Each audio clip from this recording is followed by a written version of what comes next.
Deep in the central Texas hill country, where the sun bakes the limestone and the cedar trees stand watch, lies a forgotten story. It's a tale of hard work, resilience, and a unique way of life carved from the rugged landscape. The story of the Cedar Choppers.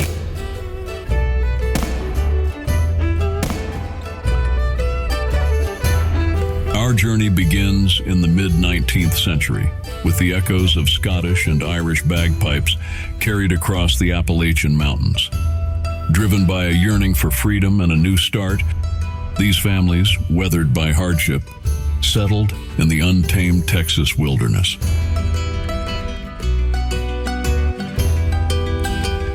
Life on the frontier was harsh.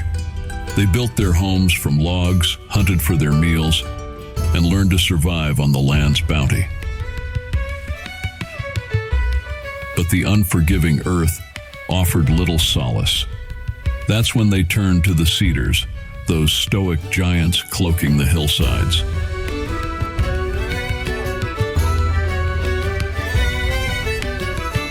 With axes honed sharp and muscles hardened by years of toil, the Cedar Choppers became masters of their craft. Each swing of the axe echoed with the rhythm of survival, transforming fragrant cedar into fence posts, charcoal, and shingles, the lifeblood of the growing Texas settlements. Their work fueled the boom towns, their posts fencing in the vast ranches, their charcoal keeping homes warm and iron forges glowing. Their skills were legendary, their reputation unmatched. They were the heart and sinew of the hill country, their lives a testament to the power of human grit.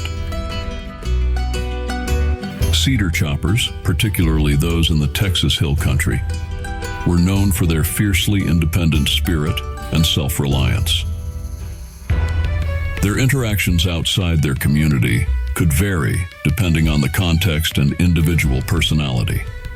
Some appeared reserved and wary, preferring to keep to themselves. Others, particularly at local markets or saloons, could be more boisterous and engage in lively storytelling or even arguments. Their reputation for strength and physical prowess sometimes led to altercations, though their code of honor usually ensured these were settled swiftly and decisively. They were sometimes considered an unruly clan. Popular portrayals often depict Cedar Choppers as rough and uncouth, clashing with more civilized townsfolk. While some truth might exist in their direct communication style and rough appearance, their interactions were rarely malicious.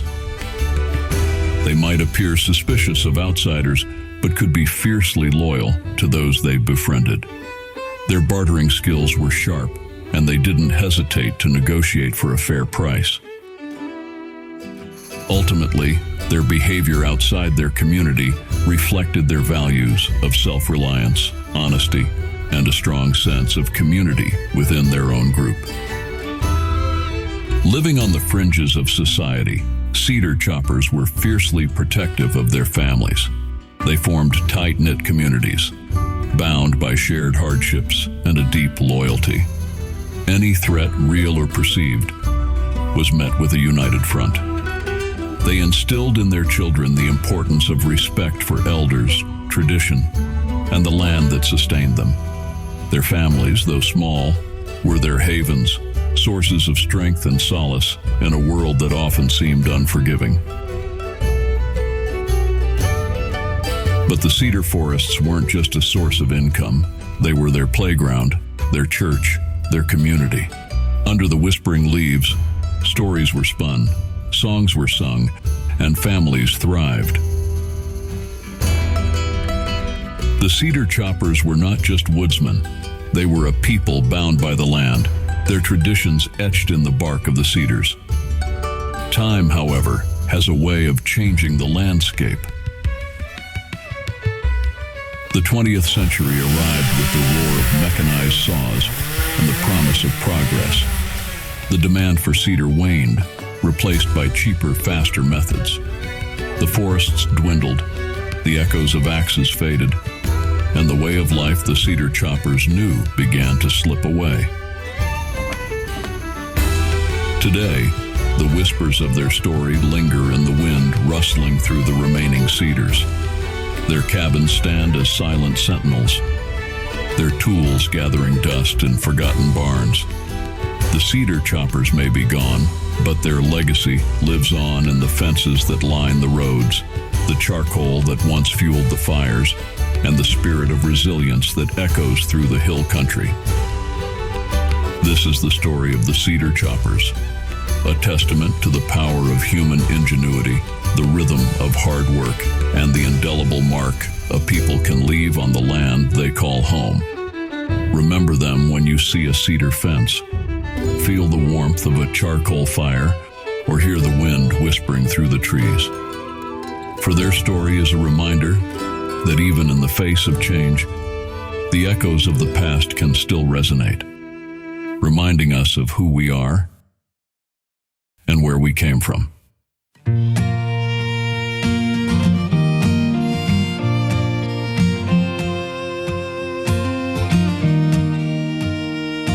Okay, fine, I said hi, but I did not say goodbye. What do you want? That's my style. Don't be mad, I'll be sad. I get drunk so quick it's bad. I'm flattered you missed me, but thanks for the whiskey. They call them Irish goodbyes. There's no taking time, no standing in line. We just head to the back and we fly. And when they realize it's late in the night,